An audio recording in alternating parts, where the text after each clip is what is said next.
Praise lord. దేవునికి స్తోత్రం కలుగును గాక. మనం ప్రార్థించుకుని వాక్య భాగంలో ప్రవేశిద్దాం. పరలోకమున్న మా తండ్రి, ఉదయకాల సమయంలో ప్రభువా మీ నామమును ధ్యానించుండగా కృప చూపి నడిపించి సహాయం చేయండి ప్రభువా. మీ ఆత్మాభిషేకం దయచేయండి ప్రభువా. పరిశుద్ధాత్మ శక్తి ద్వారా మాతో మాట్లాడండి ప్రభువా. మీరు ముందుకు నడిపించండి ప్రభువా. మీ నామ ఘనత కొరకు ప్రభువా ఈ స్వార్థం సకల దేశంలో వ్యాపింప చేయమని ఆశీర్వదించి దీవించి నడిపించమని యేసు క్రీస్తు ప్రభు పరిశుద్ధ నామమున ప్రార్థించుచున్నాము తండ్రి, ఆమేన్. పరిశుద్ధ గ్రంథం నుంచి మలాకీ గ్రంథము, పరిశుద్ధ గ్రంథం నుంచి మలాకీ గ్రంథము 4వ అధ్యాయము 2-3 వచనం చదువుకుందాం. పరిశుద్ధ గ్రంథం నుంచి మలాకీ గ్రంథము 4వ అధ్యాయము 2-3 వచనం చదువుకుందాం. అయితే నా నామమందు భయభక్తులు గలవారు మీకు నీతి సూర్యుడు ఉదయించును. అయితే నా నామమందు భయభక్తులు గలవారు మీకు నీతి సూర్యుడు ఉదయించును. ఆయన రెక్కలు ఆరోగ్యం కలుగజేయను కనుక మీరు బయలుదేరి పొవ్విన దూడలు గంతులు వేయినట్లు గంతులు వేయుదురు. నేను నియమింపబో దినమున దుర్మార్గులు మీ పాదముల కింద ధూళివలే ఉందురు. మీరు వారిని అణకుదురుకుదురని సైన్యములకు అధిపతి యెహోవా సెలవిచ్చుచున్నాడు. ప్రియమైనటువంటి దేవుని బిడ్డలారా, ఈ వాక్య భాగం మనం గమనించినట్లయితే మీకు నీతి సూర్యుడు ఉదయించును ప్రభు వాక్యం సెలవిస్తుంది. నీతి సూర్యుడు ఎవరనగా యేసు క్రీస్తు ప్రభు. ఆయన ఉదయించినప్పుడు ఆయన రెక్కల కింద మనకు ఆరోగ్యం కలుగుతుంది. అప్పుడు మనం దూడ పిల్లలు గంతులు వేసినట్టుగా గంతులు వేస్తాం. మన శత్రువులు మన పాదముల కింద అణగదొక్కబడతారని ప్రభు వాక్యం మలాకీ గ్రంథం 4వ అధ్యాయం 2-3 వచనాలు సెలవిస్తుంది. ప్రియమైనటువంటి దేవుని బిడ్డలారా, యేసు క్రీస్తు ప్రభు నీ పాప నిమిత్తము నా పాప నిమిత్తము కలువరి శిలువలో రక్తం చిందించి ప్రాణం పెట్టి తిరిగి లేచాడు. ఆయన పొందిన దెబ్బల ద్వారా మనకు స్వస్థత కలుగుతుందని యెషయా గ్రంథం 53వ అధ్యాయము 5వ వచనంలో ప్రభు వాక్యం సెలవిస్తుంది. యెషయా గ్రంథము 53వ అధ్యాయం మనం గమనించినట్లయితే యెషయా గ్రంథం 53వ అధ్యాయము 5వ వచనంలో మనం గమనించినట్లయితే చూద్దాం వాక్య భాగంలో ఏ విధంగా ఉన్నాయో. యెషయా గ్రంథము 53వ అధ్యాయములో మొదటి నుంచి చూసినట్లయితే చూడండి. అతడు మన ఎదుట అతనికి స్వరూపమైన సొగసైన లేదు. మనం అతన్ని చూసి అపేక్షించినట్లుగా అతను ఎందుకు స్వరూపం లేదు. అతడు తృణీకరింపబడినవాడు ఆయన. అలాగే 5వ వచనం, మన అతిక్రమ క్రియలను బట్టి ఆయన గాయపరచబడ్డాడు. మన అతిక్రమ క్రియలను బట్టి అతడు గాయపరచబడను. మన దోషములను బట్టి నలుగొట్టబడను. మన సమాధానమైన శిక్ష అతని మీద పడను.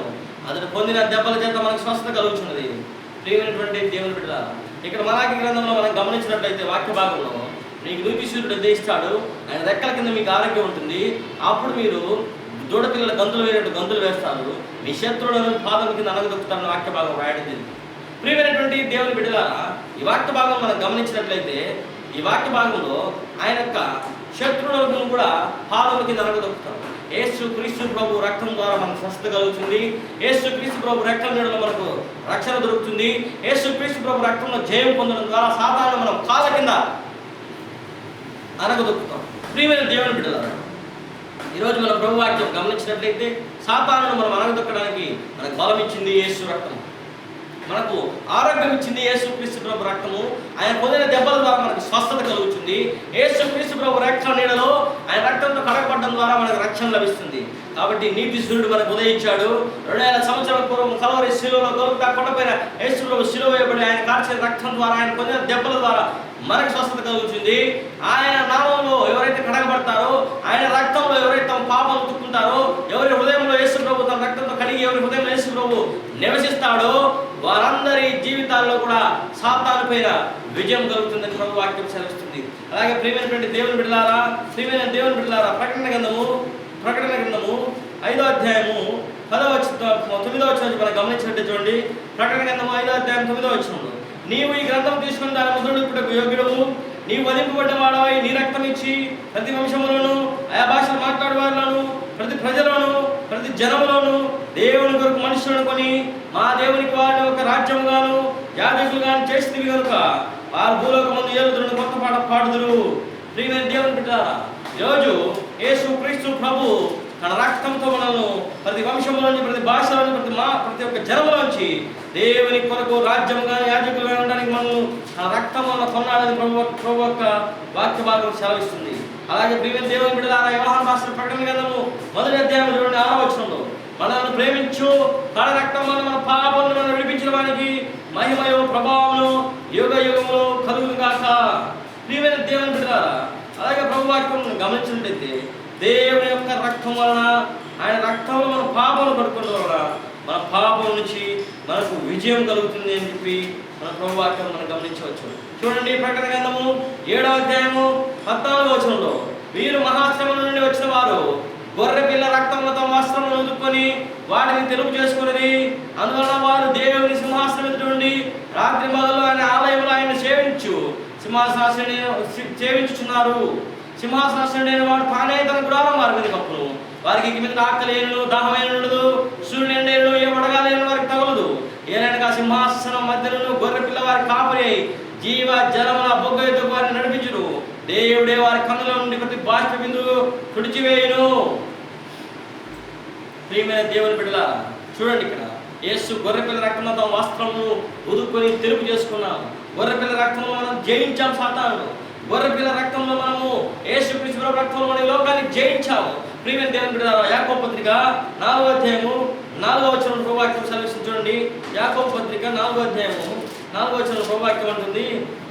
యాకోబు పత్రిక 4వ అధ్యాయము 4వ వచనంలో ప్రభువాక్యం ఉంటుంది, ఈ లోకంతో స్నేహము దేవునితో వైరమని మీరు ఎరుగురా. కాబట్టి ఎవడు ఈ లోకంతో స్నేహం చేయకూడదు దేవునికి శత్రువును. ప్రియమైన దేవుని బిడ్డలారా, ఈ లోక స్నేహము దేవునికి వైరం అంట. ప్రియమైన దేవుని బిడ్డలారా, ఈ లోకంతో ఎవడైనా స్నేహం చేస్తే వాడు దేవునికి శత్రువు అవుతాడని చెప్పి యాకోబు పత్రిక 4వ అధ్యాయము 4వ వచనంలో ప్రభువాక్యం సెలవిస్తుంది. ప్రియమైనటువంటి దేవుని బిడ్డలారా, కాబట్టి మనము యేసుక్రీస్తు ప్రభు రక్తంలో కడగబడ్డాం. యేసుక్రీస్తు ప్రభు రక్తంలో కడగబడ్డవాడే యేసుక్రీస్తు ప్రభు రక్తంలో ఎవరైతే తమ పాపాలు కడుక్కుంటారో వారికి పాప క్షమాపణ లభిస్తుందని యోహాను రాసిన మొదటి పత్రిక 1వ అధ్యాయము 7వ వచనంలో ప్రభువాక్యం సెలవిస్తుంది. యేసు రక్తము ప్రతి పాపం నుండి మనల్ని పవిత్రులుగా చేస్తుందని ప్రభువాక్యం సెలవిస్తుంది. ఎవరైతే యేసుక్రీస్తు ప్రభు రక్తం తమ పాపలు కడుక్కుంటారో వారికి ఇంకా పాపం నుంచి, వారి శాపం నుంచి విడుదల లభిస్తుంది. చూడండి, యోహాను రాసిన మొదటి పత్రిక 1వ అధ్యాయం 7వ వచనంలో, అప్పుడు ఆయన కుమారుడైన యేసు రక్తం ప్రతి పాపాన్ని మనం పవిత్రులుగా చేయను. 9వ వచనము, మన పాపంలో ఒప్పుకునేలా ఆయన అవదగిన వాడు నీతిమంతుడు కనుక ఆయన మన పాపములను క్షమించి సమస్త దుర్నీతి నుండి మనల్ని పవిత్రులుగా చేయను. ప్రియమైన దేవుని బిడ్డలారా, ఈరోజు మనకు నీతి సూర్యుడు ఉదయించాడు. ఆయన రక్తంతో మనం కడుక్కోవడం ద్వారా మన పాపం నుంచి మన రక్షణ లభించింది. ఆ విధంగా పాపం నుంచి రక్షణే కాకుండా మన రోగం నుంచి స్వస్థత, సాతాను నుంచి జయం కూడా మనకు లభించిందని ప్రభు వాక్యం సెలవిస్తుంది. ఈరోజు యేసుక్రీస్తు ప్రభునందు విశ్వాసం ఉంచుడే దేవుని చిత్తము, యేసుక్రీస్తు ప్రభునందు విశ్వాసం ఉంచుడే దేవుని క్రియ అని యోహాను సువార్త 6వ అధ్యాయం 29వ వచనము 40వ వచనంలో స్పష్టంగా సెలవిస్తుంది. ఎవడైనా క్రీస్తునందు వాడు నూతన సృష్టి, పాతవి గతించినదిగో కృతమైన. కొరింథీ రాసిన పత్రిక 2వ కొరింథీ రాసిన పత్రిక 5వ అధ్యాయం 17వ వచనంలో ప్రభువాక్యం సెలవిస్తుంది. ప్రియమైనటువంటి దేవుని బిడ్డలారా, ఈరోజు నీవు నేను యేసుక్రీస్తు ప్రభు రక్తంలో కడగబడాలని యేసు ప్రభు పిలుస్తున్నాడు. ప్రయాసపడి భారం మోసుకొచ్చిన సమస్త జనులారా నా యొద్దకు రండి, నేను మీకు విశ్రాంతి కలుగజేయుదును. నేను సాత్వికుడును, దీన మనసు గలవాడను కనుక నా దగ్గరకు వచ్చి మీ కాడి నా దగ్గర ఎత్తుకొని నా దగ్గర నేర్చుకోండి అయ్యా మీ పనులు. నా దగ్గర మీరు పని నేర్చుకోండి, అప్పుడు మీకు సులువుగా ఉంటుంది, మీకు తేలికగా ఉంటుందని యోహాను సువార్త మత్తయి సువార్త 11వ అధ్యాయము 28వ వచనంలో ప్రభువాక్యం సెలవిస్తుంది. యోహాను సువార్తలో 14వ అధ్యాయము 6వ వచనంలో యేసు ప్రభు అన్నాడు, నేనే మార్గము, నేనే సత్యము, నేనే జీవము, నా ద్వారా తప్ప తండ్రి ఎదుగు ఎవడు కూడా రాడు అని యేసు ప్రభు సెలవిచ్చాడు. ప్రియమైన దేవుని బిడ్డలారా, మత్తయి సువార్త 7వ అధ్యాయము 13-14 వచనంలో ప్రభువాక్యం సెలవిస్తుంది. ఒకసారి గమనించండి, మత్తయి సువార్త 7వ అధ్యాయము 13-14 వచనంలో ప్రభువాక్యం సెలవిస్తుంది. ఇరుకు ద్వారంలో ప్రవేశించుడి, నాశనమునకు పో ద్వారము వెడల్పు, ఆ దారి విశాలమైనది, దాని ద్వారా ప్రవేశించే వారు అనేకులు. జీవంలో పో ద్వారము ఇరుకును, ఆ దారి సంకుచితమైనది, దాన్ని కనుగొని వారు కొందరే. ప్రియమైనటువంటి దేవుని బిడ్డ, యేసు ప్రభు ఇరుకు ద్వారంలో ప్రవేశించడానికి పోరాడండి. ఆ దారి చాలా కష్టంగా ఉంటుంది, అయినా కానీ పోరాడండి. ఆ దారి చాలా ఇబ్బందికరంగా ఉంటుంది, అయినా కానీ పోరాడండి అని ప్రభు వాక్యం సెలవిస్తుంది. ప్రియమైనటువంటి దేవుని బిడ్డ, యేసు ప్రభు అన్నాడు, నశించిన దాన్ని వెతికి రక్షించడానికి మనిషి కుమారుడు వచ్చాడని లూకా సువార్త 19వ అధ్యాయం 10వ వచనంలో చెప్పాడు. 1 తిమోతి రాసిన మొదటి పత్రిక 1వ అధ్యాయం 15వ వచనంలో పాపలను రక్షించుటకు క్రీస్తు యేసు లోకంలోకి వచ్చాడని తిమోతి రాసిన పత్రిక అపోస్తలుడైన పౌలు భక్తుడు అంటున్నాడు. ప్రియమైనటువంటి దేవుని బిడ్డలారా, యేసు యేసుక్రీస్తు ప్రభు స్వయంగా తన్నోడితో చెప్తున్నాడు. మార్కు సువార్త 10:45 అనేకులకు ప్రతిగా విమోచన క్రయధనంగా నా ప్రాణం నేను ఇచ్చుటకు వచ్చాను. నేను పరిచారం చేయించుకుంటూ రాలేదు, నేను పరిచారం చేసి అనేకులకు ప్రతిగా విమోచన క్రయధనంగా నా ప్రాణం ఇచ్చుటకు వచ్చానని చెప్తున్నాడు. అలాగే మత్తయి సువార్త 9:13 యేసు ప్రభు అంటున్నాడు, నేను పాపులను పిలువచ్చి నీతిమంతులను నేను పిలువ రాలేదని యేసు ప్రభు చెప్తున్నాడు. ప్రియమైన దేవుని బిడ్డలారా, యేసు క్రీస్తు ప్రభు నశించిన దాన్ని వెతికి రక్షించడానికి, పాపులను రక్షించడానికి, పాపులను పిలవడానికి, పాపులకు రక్షణ అందించడానికి, అలాగే యేసు క్రీస్తు ప్రభు అనేకులకు ప్రతిగా విమోచన క్రయధనంగా తన ప్రాణాన్ని ఇచ్చడానికి వచ్చాడు యేసు ప్రభు. యేసు ప్రభు ఆయన యొక్క ప్రాణాన్ని ఇచ్చి యేసు ప్రభు అంటున్నాడు రోమీయులకు రాసిన పత్రిక 3:24 ఏ భేదం లేదు, అందరూ పాపం చేసి దేవుడిని గురించి మహిమను పొందలేకపోతున్నారు. కాబట్టి నమ్మువారు ఆయన కృపచేతని ఉచితముగా నీతిమంతులని తీర్చబడుతున్నారు. నమ్మువారు ఆయన కృపచేతని క్రీస్తు యేసునందు విమోచనం ద్వారా ఉచితంగా నీతిమంతులను తీర్చబడుతున్నారని ప్రభువు వాక్యం సెలవిస్తుంది. ఈరోజు ప్రియమైన దేవుని బిడ్డలారా, నువ్వు ఏ పంటను విత్తే ఆ పంటనికి వస్తామని గలతీయులకు రాసిన పత్రిక 6:7 ప్రభు వాక్యం సెలవిస్తుంది. ఆయన ప్రతివానికి వాని క్రియలు చొప్పున ప్రతిఫలం ఇస్తాడని రోమీయులకు రాసిన పత్రిక 2:6 సెలవిస్తుంది. ఈరోజు నీవు నేను ఏ పంట వేస్తున్నావు? నీతి సూర్యుడు మనకు ఉదయించాడు, ఆయన రెక్కల కింద ఆరోగ్యం కలుగుతుంది, ఆయన పాదం ఆయన వలన మనం మన శత్రువుల పాదం తొక్కేస్తాం అని ప్రభు వాక్యం సెలవిస్తుంటే, ఈరోజు నువ్వు ఇంకా సాతాను పాదంలోకి తొక్కబడుతూ సాతాను బంధకాల్లో ఉండి అనారోగ్యంతో ఉంటే, ఈరోజు నీతి సూర్యుడు నిన్ను పిలుస్తున్నాడు, నీతి సూర్యుడు నిన్ను నమ్మంటున్నాడు. ఓ ప్రియ సహోదరుడా, సహోదరి, అన్నా, చెల్లి, అక్క, తమ్ముడు, ఎక్కడ నశించిపోతున్నావు? నీకోసమే కలువరి శిలువలో 2 చేతుల్లో చీలడు, కాళ్ళలో చీలడు, తల మీద ముళ్ళ కిరీటం, ప్రక్కల బల్లెం పొట్టు, వీపంతా దున్నబడిన దేహం ద్వారా ఆఖరి రక్తం పొట్టు వరకు నేను చిందించా, కలువరి శిలువలో రక్తం చిందించాను. నువ్వు ఎక్కడున్నావు? రా, రక్తంతో నేను కడుగుతాను ప్రభు పిలుస్తుంటే, నీవు ఆయన రక్తంతో కడగబడడానికి సిద్ధంగా ఉన్నావా? యేసు ప్రభు చెంత చేరడానికి సిద్ధంగా ఉన్నావా? యేసు ప్రభు నువ్వు కౌగిలించుకోవడానికి సిద్ధంగా ఉన్నావా? తప్పిపోయిన కుమారుడు వచ్చాడు, తండ్రి పరలోకానికి విరోధంగా నీ ఎదుట పాపం చేశాను తండ్రి, ఇక మీద నీ కుమారుడు అనిపించుకుంటే యోగ్యుడని కాదు తండ్రి, నీ కూలి వాళ్ళలో ఒకరిగా ఉంటాను తండ్రి అని చెప్పి అడిగినప్పుడు, తండ్రి వెంటనే ప్రజాశాస్త్రం తీసుకొచ్చి తొడిగించండి, చేతికి ఉంగరం పెట్టండి, కాళ్ళకు చెప్ప తొడగండి, మీకోసం దూడల కోసం విందు చేయండి అని తండ్రి చెప్పాడు. తండ్రిని నా విధంగా ప్రేమిస్తున్నాడు. నువ్వు తండ్రిని చేరుకోవడానికి సిద్ధంగా ఉన్నావు. యేసు క్రీస్తు ప్రభు నిన్న ఒకే రీతిగా ఉన్న హెబ్రీ పత్రిక 13:8 వాక్యం సాధిస్తుంది. 2000 సంవత్సరాల పూర్వం ఏ ప్రేమ కలిగి ఉన్నాడో, 2000 సంవత్సరాల పూర్వం ఏ ప్రేమతో నీ కోసం కలువరి శిలువలో రక్తం చిందించాడో, అదే ప్రేమతో యేసు ప్రభు నేను పిలుస్తున్నాడు. సహోదరుడా, సహోదరి, అన్నా, చెల్లి, అక్క, తమ్ముడు, ఎటువంటి పాపంలో వ్యభిచారం చేసావా? వేశ్యాలతో తిరిగావా? అనేక మంది పురుషులతో తిరిగావా? నీ జీవితంలో, నీ మనసులో ఇంకా బతకాలని కోరిక లేదా? కానీ ఈరోజు యేసు ప్రభు నీ హృదయంలో అవకాశం. యేసు ప్రభు నీ హృదయంలో చేర్చుకో, ఆయన నీ జీవితాన్ని బాగుపరుస్తాడు. కోట్ల రూపాయల అప్పులో ఉన్నావా? లక్షల రూపాయల అప్పులో ఉన్నావా? ఎవరు తీర్చలేడు అనుకుంటున్నావా? యేసు ప్రభు చెంతకు రా, యేసు ప్రభు తీరుస్తాడు. నమ్మువానికి సమస్తము దయచేయగలరు. ఎవరైతే ఆవగిన విశ్వాసం కలిగిన యేసు ప్రభు నమ్ముతారో ఆ యేసు ప్రభు ఆశీర్వదించి దీవించి నడిపిస్తారు. ఈరోజు యేసు ప్రభు నీ హృదయంలోకి ఆహ్వానించు. యేసు ప్రభువా, నా హృదయంలోనికి రా, నీ రక్తంతో నన్ను కడుగు, నన్ను పవిత్రపరచు, నీ బిడ్డగా మార్చు, నీ యొక్క కుమారుడుగా, కుమార్తెగా నన్ను చేసుకో. ఎవరైతే అడుగుతారో వారందరినీ యేసు ప్రభు తన బిడ్డలుగా, తన కుమారుడు, కుమార్తెగా చేసుకుంటాడు. అప్పుడు సమస్త జ్ఞానములకు మించిన దేవుని జ్ఞానము మన హృదయంలో కావాలంటుంది. సమస్త జ్ఞానములకు మించిన దేవుని శక్తి మన యొక్క హృదయంలో కావాలండి మనల్ని ముందుకు నడిపిస్తుంది. యేసు ప్రభు రక్తంలో ఎవరైతే తమ పాపాలు కడుక్కుంటారో వారు నూతన సృష్టిగా మారుతారు. అప్పుడు నువ్వు కొత్తగా జన్మించినాడుగా మారుతావు. ప్రభు నికోదేముతో అన్నాడు, నికోదేము కొత్తగా ఒకటి తిరిగి జన్మిస్తేనే కానీ పరలోక రాజ్యంలో ప్రవేశింపలేడు. యోహాను సువార్త 3:3 ప్రభు వాక్యం సెలవిస్తుంది. ఈరోజు నువ్వు కొత్తగా జన్మించాలి. ఆ కొత్తగా జన్మించాలంటే యేసు ప్రభు నీలోకి రావాలి. అప్పుడే నీ జీవితంలో నూతనమైన కార్యం జరుగుతుంది. ఇదిగో నూతన క్రియ నేను చేయబోతున్నాను ప్రభు వాక్యం సెలవిస్తుంది. నూతన మనస్సును పుట్టిస్తాడు ప్రభు మన జీవితాల్లో. నూతన ఆత్మను ప్రభు దయచేస్తాడు. మన దేవుడు వంటి దేవుడు లేడు. మన దేవుడు వంటి గొప్ప కార్యములు చేసే ఊరు కూడా ఏ దేవుడు కూడా ఈ యొక్క భూమి మీద లేడు. ఎందుకంటే మన దేవుడు ఒకడే ఆశ్చర్యకారం చేయవాడు. ఆయన భూమి, ఆకాశంలో, విశాల విశ్వము, అందులోని సమస్తను సృజించాడు. యోబు గ్రంథంలో ప్రభు ఒక అద్భుతమైనటువంటి వాక్యం ఉంది. యోబు గ్రంథం 5వ అధ్యాయము 2వ వచనం గమనించినట్లయితే చూడండి.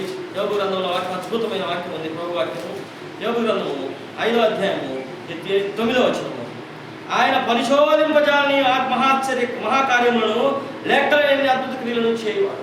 ఈరోజు నీ జీవితంలో ఈ అద్భుతం ఏ విధంగా జరిగిందని ఎవరు పరిశోధించినా కానీ ఆయన పరిశోధింపజాలని మహాకార్యములను లెక్కలేని అద్భుత క్రియలను చేయవాడు.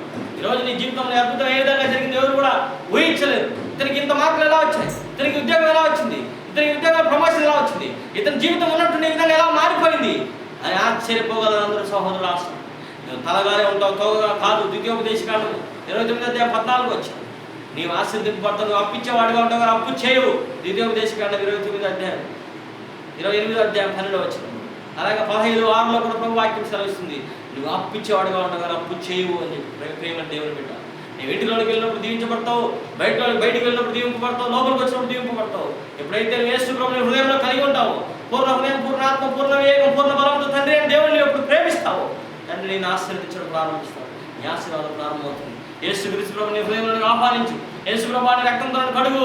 రక్తం ద్వారా నా పాప క్షమాపణ కలుగుతుంది. రోమీయులకు రాసిన పత్రిక 10 అధ్యాయము 8, 9, 10 వచనాల ప్రభు వాక్యం సెలవిస్తుంది. ఒకసారి చదువుకుందాం. రోమీయులకు రాసిన పత్రిక 10 అధ్యాయము 9, 10 వచనాల ప్రభు వాక్యం సెలవిస్తుంది. గమనించండి. రోమీయులకు రాసిన పత్రిక 10 అధ్యాయం 9, 10 వచనాలు. యేసు ప్రభువుని నీ నోటితో ఒప్పుకొని దేవుడు మృతుల్లో ఆయన లేపుని నీవు హృదయంలో విశ్వసించినట్లా నీవు రక్షింపబడదు.